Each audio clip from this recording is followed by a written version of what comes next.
Assalamualaikum warahmatullahi wabarakatuh. Apa kabar teman-teman semua di rumah? Semoga selalu sehat dan tetap dalam lindungan Allah Subhanahu wa taala. Alhamdulillah hari ini teman-teman bertemu kembali dengan Ustazah Ira di pelajaran Pendidikan Agama Islam dan Budi Pekerti. Alhamdulillah hari ini Ustazah berkesempatan untuk bisa membuat video pembelajaran mengenai pembelajaran di tema 9, subtema 1. Namun sebelum itu izinkan Ustazah untuk mengajak teman-teman berdoa sebelum belajar. Sikap berdoa, tangannya diangkat, kepalanya ditundukkan. Membaca doa sebelum belajar.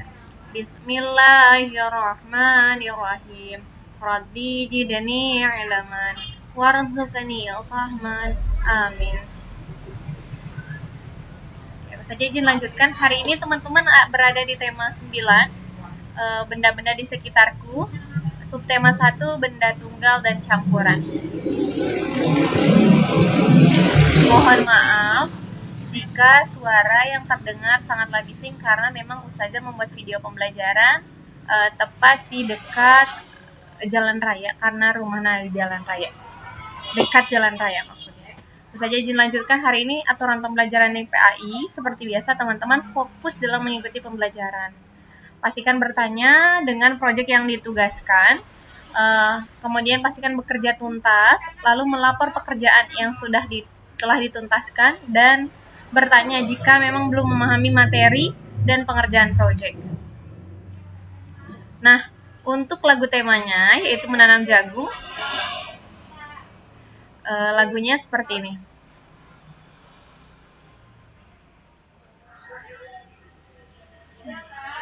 Ayo kawan, kita bersama mengetahui benda di sekitar kita. Ada zat tunggal, ada campuran, ada homogen dan heterogen. Air, garam, gula, dan emas itu termasuk pada zat tunggal. Sekarang saatnya zat campuran. Heterogen itu tidak sempurna. Air dan kopi, air dengan tepung, homogen itu tercampur sempurna. Sirup udara, perunggu kuningan, zat penyusunnya tak dapat dibedakan. Semoga teman-teman bisa menikmati lagu tema tersebut karena lagu tersebut mengenai tentang tema kita pada hari ini. Hari ini teman-teman, Ustazah izin menyampaikan materi tema kita, benda tunggal dan campuran. Zat murni atau zat tunggal adalah zat yang hanya mengandung satu macam zat penyusun. Nah, sedangkan campuran ya, zat yang terdiri dari beberapa jenis materi tunggal. Beda ya, kalau murni atau tunggal, campuran berarti itu beberapa. Artinya terdiri dari beberapa jenis. Nah, campuran dapat dibedakan menjadi dua. Ada campuran homogen, campuran heterogen. Campuran homogen itu campuran yang zat penyusunnya tercampur sempurna. Nah, pada zat campuran homogen ini, zat penyusunnya tidak dapat dibedakan. Contohnya seperti air garam, sirup, udara, perunggu kuningan. Nah, sedangkan campuran heterogen, dia merupakan campuran yang zat penyusunnya tidak tercampur sempurna. Ya, artinya pada campuran heterogen ini zat penyusunnya masih dapat dibedakan. Contohnya ya, ada air dengan kopi, ada air dengan tepung, ada air dengan pasir. Nah, ini adalah materi tema mengenai benda tunggal dan campuran. Ustazah izin lanjutkan. Hari ini teman-teman kita belajar mengenai kisah teladan Luqman Al-Hakim. Ya. Di semester 1 kita pernah belajar mengenai kisah teladannya Luqman Al-Hakim. Nah, lalu siapakah beliau? Siapakah Luqman Al-Hakim? Luqman Al-Hakim itu ialah hamba Allah, teman-teman, sama saja seperti kita ya. Hamba Allah, namun hamba Allah yang sangat soleh. Artinya ia tidak menerima kenabian, namun menjadi seorang ayah pilihan oleh Allah Subhanahu wa taala. Karena sesuatu hal. Coba kita telisik lagi, ditelaah lagi, ada apa ya? Nah, Luqman Al-Hakim ini adalah kebangsaan Hashbi yang berasal dari kota Sudan. Nah, pekerjaannya dia adalah seorang tukang kayu. tidak ada yang istimewa. Tukang kayu, tubuhnya pendek, tidak memiliki kekuatan, namun mendapatkan hikmah dari Allah Subhanahu wa Ta'ala. Sehingga nasihat yang disampaikan kepada anaknya oleh Luqman Al-Hakim diabadikan dalam Al-Quran. Nah, itulah keistimewaan ya yang dirasakan oleh Luqman Al-Hakim. Dia bukan nabi, namun dia adalah seorang hamba Allah yang memiliki nasihat-nasihat yang dimana nasihat-nasihatnya ketika disampaikan kepada anaknya diabadikan dalam Al-Quran. Nasihat yang seperti apa ya? Kita lanjutkan.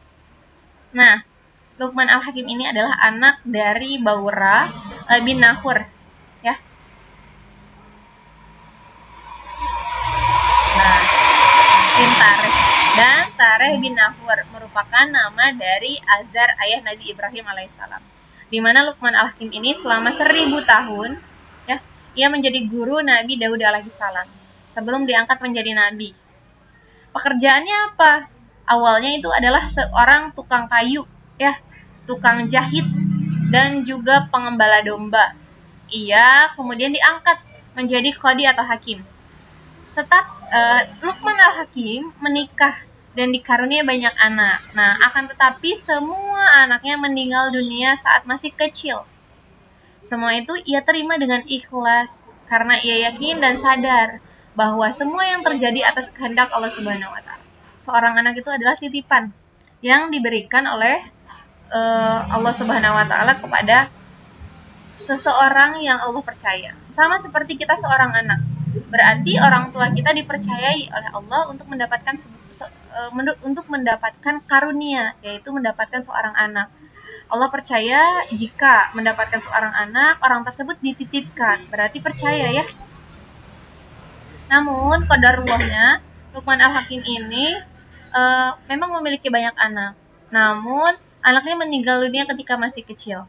Nah, tapi yang menjadi sangat istimewanya, Luqman Al-Hakim memiliki rasa ikhlas yang sangat tinggi. Karena dia sadar, semua titipan yang Allah berikan itu adalah atas kehendak Allah.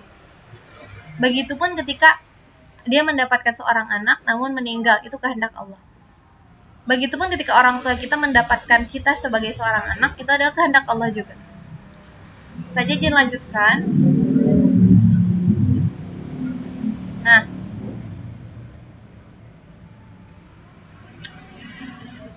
karena atas rasa ikhlasnya dan atas rasa syukurnya Luqman Al-Hakim ini, teman-teman harus mengamati dan membaca dengan tartil Quran surat Al-Luqman, Quran surat ke-31 ya, ayat 12 ini. Saja izin bacakan. A'udzu billahi minasyaitonir rajim. Bismillahirrahmanirrahim. Walaqad atayna Luqmanal hikmata an yashkur lillah. Wa may yashkur fa innama yashkur li nafsihi. Wa ma kafara fa innallaha ghaniyyun hamid. Nah, cobalah perhatikan artinya. Dan sesungguhnya telah kami berikan hikmah kepada Luqman, yaitu bersyukurlah kepada Allah. Dan barang siapa yang bersyukur kepada Allah, maka sesungguhnya ia bersyukur untuk dirinya sendiri. Dan barang siapa yang tidak bersyukur, maka sesungguhnya Allah Maha Kaya lagi Maha Penguji. Ya. Di sini betapa sangat teladannya Luqman Al-Hakim karena memang sangat bersyukur atas kehendak, atas karunia yang Allah berikan. Dan jika memang ternyata kita tidak bersyukur, maka memang sesungguhnya Allah itu Maha Kaya lagi Maha Penguji, Maha memaafkan juga teman-teman. Artinya jika kita hilaf, Allah adalah tempatnya kembali. Allah menerima itu semua. Sehingga dari Quran surat Luqman ayat 12 ini terdapat hikmah yang didapatkan. Apa hikmahnya? Yang pertama, Luqman adalah seorang hamba Allah yang dianugerahinya hikmah, yaitu selalu bersyukur. Luqman selalu bersyukur atas nikmat yang diperolehnya. Baik nikmat itu buruk, baik nikmat itu baik.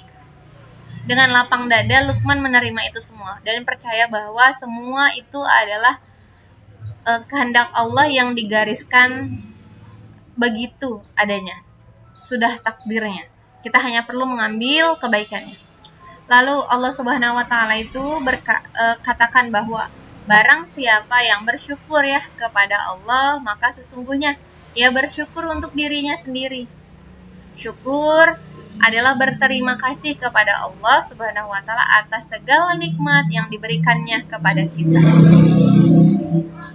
Seperti tubuh yang sempurna, dapat melihat, mendengar, berbicara, berjalan, meraba, merasakan sesuatu, baik itu asin, pahit, manis ya.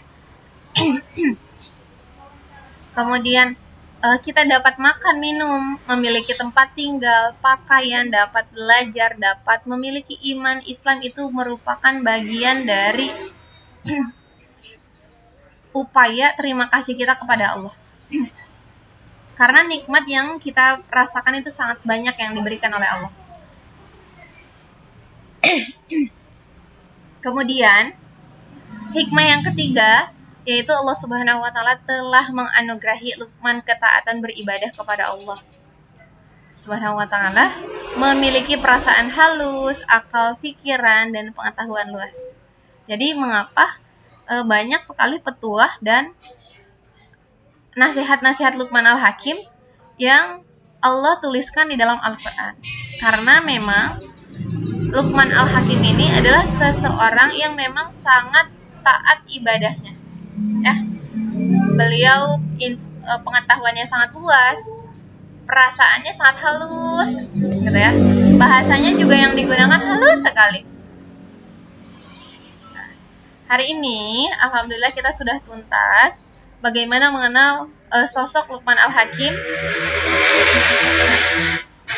bagaimana Allah muliakan beliau yang bukan termasuk dalam silsilah kenabian namun ada dalam cerita Al-Quran, ya, sirah Al-Quran.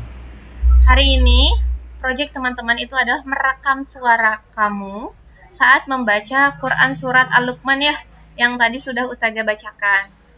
Quran surat Al-Luqman ayat 12 dan artinya. Lalu kirimkan hasil rekaman audio tersebut pada Google Classroom. Artinya teman-teman tidak perlu membuat video, rekam audio saja, lalu kirim ke Classroom. Insya Allah proyeknya mudah dan bisa memuat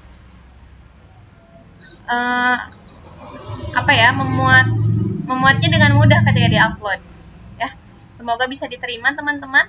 Kesimpulannya, Luqman Al-Hakim ini adalah cerminan bagi kaum muslimin untuk tetap bersyukur dalam segala aspek kehidupan, baik nikmat baik ya dan nikmat buruk. Sehingga dari pembelajaran ini ibrah yang bisa kita ambil yaitu satu, menjadikan kita semakin bersyukur atas segala nikmat.